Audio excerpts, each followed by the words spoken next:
I'm not a prophet of doom, and as I respect God and I respect myself and I respect your trust for me. So if I stand here and I tell you things, especially I'm prophesying, I make sure that I know what I'm saying.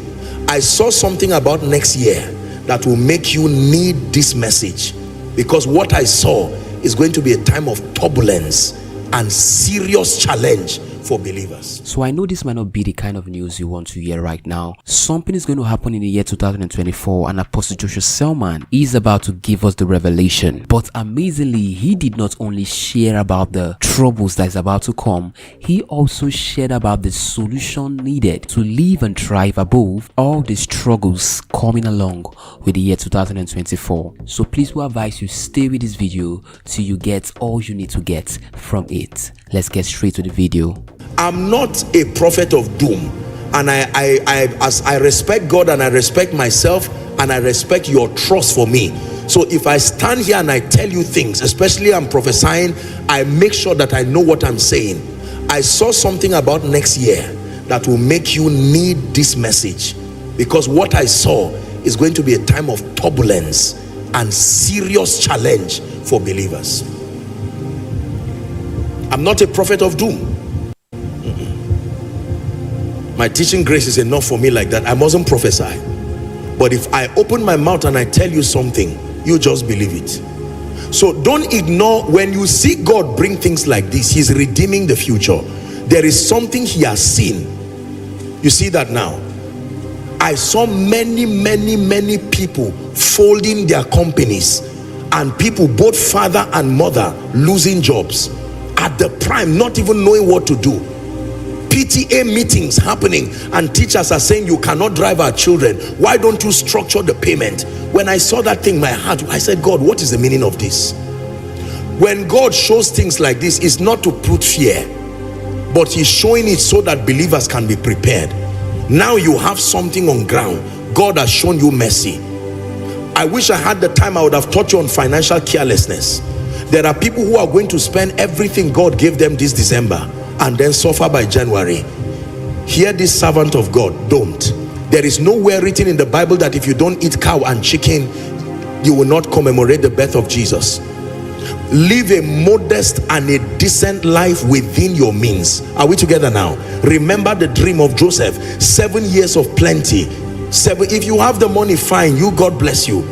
But for many of us, who, especially those that the year has been rough, there is a mindset people have that once it is Christmas, burn everything you have, finish all the money, live a fake and a false life, carry your family and go around the world, and then return back and suffer. That's not a wise bargain. For someone, God is helping you to now begin to be frugal. Another thing I would have thought about is living a fake life. One of the major reasons a fake life is very expensive. Write it down. A fake life is very expensive. It takes so much to fund a fake life, and once you start, you must maintain it. A fake life is very expensive. If you are not there, you are not there. You can start gradually with the dignity of kingdom integrity. A fake life is expensive. Don't try to buy a car that is not yet your level. Don't try to go and live in a house that is not yet your level. You are living in a house that you are owing 3 years rent now. You can't pay back. It's a sign you are not yet there. Get out of that place and look for a decent place. Hallelujah. There are some of us, you do not yet have the means to start gathering people and celebrating elaborate birthdays, elaborate occasions. No, be patient. God is bringing you there.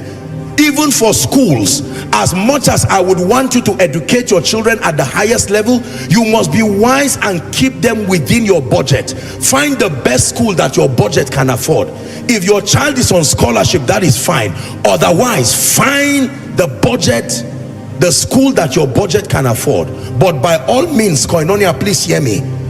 Great disaster is going to befall many, and there are many who will begin to tour the corridors of compromise because of this finance thing. I shall not want is not just a prophetic declaration.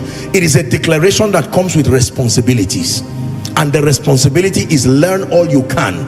Now that God has given you a good job, don't waste your salary that is coming. Learn all you can about investments.